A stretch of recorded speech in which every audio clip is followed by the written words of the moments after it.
Hey, HappiDaze here. In today's video, we are doing some PvP matches for Day 4. Even though we need one more win to get the max rewards, we're going to go up to 15 and keep going. But before we get into the matches, just a quick shout out to all the members, everyone who's watching. I hope you have a absolutely wonderful 2025. In a lot of the world, it's already the new year. In some places, it's still not. So if you have passed that threshold, Happy New Year. I hope you guys get everything you want. And let's get into this PvP battle that we're going to be doing today for the second to last day of Grand Party. So yesterday I was a little unfair in terms of how I thought Sabo was going. I thought that there was a condition in his GP burst where you had to have both be it int and as well as a bunch of other classes. Apparently that is not the case, as I found out on the last match yesterday. So I said, all right, let me go back into some matches. We'll go into some order of difficulty in terms of burst captains and see, can this guy end up beating a strength Luffy team that's no pushover. So that's going to be the purpose of the video today. So let's go ahead and get into fight number 1. So for the first match today, we are going to go ahead and take on a Side G Luffy team. Just because we know with this captain, they get their burst charge for doing damage, so we can hopefully get our specials to really go off and not even really let them get a burst off. Or if they do, only let them get one out of their potential 2 out there. So that's the game plan here. Obviously, going against the strength team is always scary. You always have to kind of watch out. They have the bunch of CT reduction for this season's GP rule set, so you just got to kind of be careful there. So what we can't really do too much is do much until we get damage taken on our side, 40k exactly to get that Sabo burst charge. So we want to take some damage, but we don't want to take a shot, from example, from the strength Luffy on this side. So luckily Black Raid comes in, gives some special reverse. Sabo comes in, takes out Kobe himself, which is awesome because that helps get rid of the haste. Assault comes in like an absolute beast, ends up doing a bunch of damage there. And at this point, like, their Luffy is pretty much dead, so I'm feeling pretty confident that at least this first fight, like, they're not going to charge their burst. Now, we did get some damage to defense here thanks to the Kuma unit that just went there, but it's not enough to really get their burst gauge charge where you have to kind of worry too much. So my team composition for these fights are pretty much, my first team is usually either going to be my strength or my int team. Middle team is always going to usually be the free spirit team, and then save the opposite team that I didn't use of strength or int until the end there, just depending on what I'm facing. So in this case, we went int go first, and we'll have our strength team go last, if it goes that far. Obviously, with a Psy G5 captain on their side, they're not going to be doing too much damage to us. He's definitely been power crept. Now, the second match is a strength team, which is mine, versus a int team. So I did switch teams around here just a little bit. I was originally going to have strength go third, but then I decided, you know what? I think because they don't have a burst ready yet, that with my strength team here, and with my Sabo gauge almost charged, if I can get my guys to get their specials ready, kick off that Sabo special, then they will basically haste everyone to the front and then absolutely decimate this team, especially because it's a dex team versus a strength team. So obviously we have the type of advantage there. So that's why I switched teams at the last minute there. But yeah, it just made sense to do that. So you can see I'm not ready to go yet. I was hoping that I'd take a little bit more damage, but luckily Kobe comes in. He'll boost everyone to the top, which is good. Kata will go, and we're able to then, as I mentioned, we were able to get just enough to get our burst going, and use that and haste everyone to the front. So that literally let everyone go. So Luffy wasn't anywhere near going, and that's kind of where I see the power of this unit being. And when he can have 3 full charges to do this, like, I think it'll be actually much more menacing than I originally thought, right? In this season, he has the -1 GP burst because of the rule set. But I think going forward, like, having the ability to do this 3 times is going to be pretty amazing. And the fact that you only have to take 40,000 damage is pretty low, considering that in cases like in G5, where you have to take damage, you have to take more than that. So you should be able to get your guys going before they go, if you have if you have that ready to go. So I'm going to use a burst here. I don't know why I decided to use the burst. I kind of was like, okay, there's 3 units left. We have some heavy hitters here. I think we can actually take out the Luffy and the Moria before they do it. So it was a little bit of a gamble. Didn't have to do it. But of course, we couldn't see the third team, so that kind of played into the decision as well. But as you can see, we ended up triggering Luffy's revive, which is good, and then we're just trying to see if we can get our units to go off just and kill them before they're able to do much. We're going to kill Moria here, and then really all we have to worry about is Luffy, but because we have more units on our team, and all along was ready to go right there, I felt pretty confident that we'd be able to beat Luffy before he got his special going. Kaku with an absolute monster shot there, and one more hit ends it. Lets us get the dub in 2 matches instead of having to go to 3, which is, of course, always awesome, and secure that first one of the day. 10 wins, get the max rewards, so you'd love to see that. So that was the first match. For the second match, we're going to go a little bit crazier and actually face a Int Luffy captain. So let's go ahead and get right into that.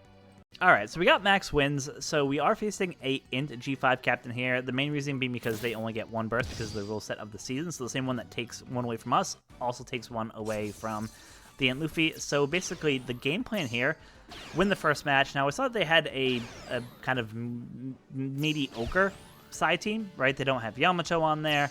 And a couple other units that you see in kind of the really crazy side team. So I'm like, all right, I think I can pretty confidently beat this team with my Int team. Let them get their specials off first, and then just clean up whoever's left there. Use a burst if you have to, but I was feeling pretty confident that I could probably get through this fight without having to use a burst initially. So obviously we're going to take a shot here, get some special TT on their side, so that's always a pain. And really the thing you have to worry about in these fights is really that Odin and his ability to do special bind. It's just such an annoying ability. But because we have the CT buffs for the season GP rule set, like I knew that we'd be able to go first. And once Luffy goes, once Assault goes, and once Yamato goes, like things aren't just going to survive that. I don't care how like beefy or awesome your team is, they're going to get rocked by that. So you can see, even though those units are coming from their back bench, Luffy is just going to absolutely annihilate people. And at this point, there's really nothing they can do to get the victory against us. All we're really hoping that they can do is keep charging on burst gauge so that it'll be ready to go. As I mentioned, they take damage on their side by receiving damage. So we know that we're going to have to take a burst at some point. So because they only have 1 burst, the game plan when you go into here is get to that first match. Even if you have to take a burst, then it's even better. Then you don't have to wear a burst for the second and third match. But if you don't take a burst on the first match, then basically you could sacrifice a team on the second match, and then you have 2 bursts going into that final match. So that's kind of my game plan of how I approach some of these things. And you'll see we just took a shot from Luffy there. He does a bunch of damage, but luckily we're still hanging on. This is where that Yamato unit is so clutch, because the fact that she can just hang around and do her special, do 7500 fixed damage, and then if she dies, she does another 7500 fixed damage plus another death shot. It's an insane special. So you can see, just like that, we were able to get to the content. We did enough damage to get their burst gauge charge, so we know fight 2, which is against the Free Spirit team, just because we can get more cooldown CT on the strength side. So it made sense with both our GP burst ability as well as the rule set to just save the burst for the final fight. So this is a pure sacrificial team here. As soon as they use their burst, I'm just going to go ahead and skip just because I don't expect to win this fight. And that way we're good to go for that last fight. We'll have the ability to technically use 2 bursts with them having none. But as you'll see, the strength team is so crazy with the amount of damage they can output that if you can get them to go first, they just rock. And it doesn't even matter if you're facing a slasher team, an Int team. As long as you can get your guys to go first and you can control this, when your guys go, because I've been in so many matches where I'll be going and the specials will be ready, and if they were just hasted and just were able to go, then it would have been perfect. I would have been able to get the victory. That's what this Sabo unit does. Now, I did use 1 at the beginning because he gives a plus 10 CT speed to our units on top of the buff they already get. And that way, if I do get hit, then I can use the GP burst again to get my specials ready and all that stuff. But having that special CT is going to make sure that every single one of my guys can go first, and that means Kaido's going to hit like a tank, Luffy's going to hit like a tank, get the CT addition from Kobe there, and it's just lights out from there. So you can see we did get our special rewound by the Blackbeard there. But it just doesn't matter because Luffy is just going to absolutely murder people. So yeah, took out 4 units himself, which you'd like to see. Actually, maybe 5 units because we took the death hit there from Yamato. So yeah, he took out pretty much that whole front lineup of them. We get our burst back. Might as well use it. There's no reason not to because we can just easily knock out a unit, as you saw with Cat Viper there. And then it's just a simple 2-on-2 match, and yeah, there's no way at that point they can win. So that's the strategy for attacking a Int G5 leader, especially this season when they only have 1 burst. It makes it a million times easier. So with that, we're going to secure the victory for our 11th win of the day, get 1 step closer to 12, maxing it out, and for the final match, I want to try to find a strength Luffy that I can beat. Now, this may or may not be possible because with 3 bursts, like, they're insane this season. But let's see if we can go ahead and find a strength Luffy leader that we can actually beat. So let's do it. All right, so for this strength Luffy leader that we're going to find, we're going to take on this middle team. I do like the fact that they have a Psy team up front. That means I can have my int team or my strength team go first. Hopefully be able to get the CT advantage speed there. Now, they have the Law on their side, which debuffs powerhouse units. So that's why I decided to go with the strength team instead of going with the int team first. I think that just plays out better and will work a little bit better for us. So they still do have a good amount of CT speed on their side, so we do have to watch out. And of course, we don't have a burst going right away. And as I mentioned, they have 3 bursts that they can use on us, which is just an absolute pain to deal with. But you can see we had a good start there with Jack in the 50% HP cut. We do start getting hit by their side a little bit. Obviously, it's a pain to get hit by the Yamato, and you can see we just lost 2 of our units there, which is obviously 3 of our units, which is obviously not what you want to do.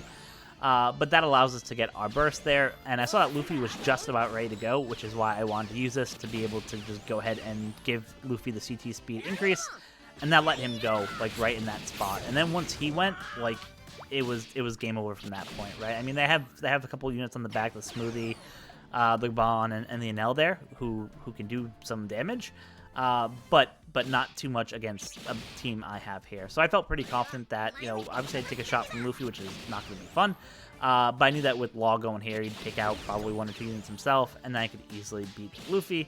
Of course, the bad news here is that now, you know, I've hit them more than 12 times, which means that a burst is going to be coming my way. So that's the painful part of it. I know a burst is coming right away too. So the game plan here is, and I don't know if it's going to fully work, but the game plan was hopefully get them to use 2 bursts on this turn, and then basically their gauge wouldn't be charged, and then try to kill them before they get their 3rd burst charge on the final match, or get it so only their back line is there. So that's why I skipped here, just because, like, taking that burst, like, I knew I wasn't going to win with this team. I did luck out, and they ended up using 2 bursts on that stage. So that means that they had basically 1 burst left, but they had to fill it up. It wasn't filled up. So knowing that I had my burst ready, I could give the plus 10 CT speed to my units. I felt pretty confident that I could destroy them and then really just have to deal with maybe the King, the Kainu, and the Pell on the back line if they took out my whole front line with their burst once it got charged. So that was kind of the game plan there. So use it right away, get the special CT increase, so you can see, like, everyone has insane CT, which means we're just going to be able to go first. Of course, Blackbeard's going to do some special rind, which just helps make sure that we're definitely going first. But yeah, once Luffy, once Esok, and once Yamato go, like, no team is gonna be standing, like, after that happens. So I did luck out a little bit here in that before Luffy went, the rest of their back bench came in. Which means that basically we'll take out, like, all their units before they're able to really do much there. So yeah, even if we take a burst, like, they only have 1 guy left and we have 8, right? 8v1. But you can see, like, I lost almost my whole front line. In fact, I lost the Yamato unit, which is why she was able to do her special there and hit Luffy a couple times with the 2-time revive that he gets there.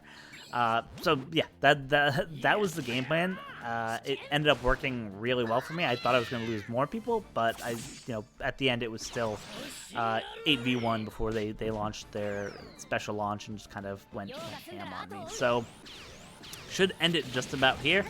Boom. That's going to wrap us up. That's going to give us a 12 out of 12 wins for the day. So just to give a quick recap of, like, what I think so far of the season. Like, I love the ability to haste my characters. We're honestly a lot of Kobe's GP ability, though he's pretty useless outside of that strength team, so you don't see a lot of play for him. But being able to haste characters to the front when they're ready is, like, absolutely ridiculous. And the fact that it has a lower threshold to trigger the burst for Sabo than it does, for example, to trigger the burst on the G5 Luffy is really good and really will help out. So I do think that this guy still might see play later on. Obviously, once he gets it back up to 3 instead of the normal 2 that he gets because of the debuff for this season, like, he's gonna be pretty good. I don't know if he's anywhere on the level of int G5 or even the strength G5, but he's pretty good. Like I'm actually having real fun using this guy in GP, and we'll see what happens going forward if he remains a staple, as a GP burst leader, or if he kind of falls to the wayside like so many other do. But that's gonna wrap it up for me for today's video, at least. Well, if you had any experiences with Sabo, either fighting him or using him, love to hear from it. Let me know in the comments below. Of course, like and subscribe if you like this content. I love posting content for you guys, especially PvP videos. That's kind of my favorite game mode of here is Grand Party and Pirate Rumble, so I love doing PvP stuff. Happy New Year again to those of you who already have it, or to those who have it fast approaching. I hope you have a very happy New Year. And as always, in this new year, be kind to each other. Thanks, guys.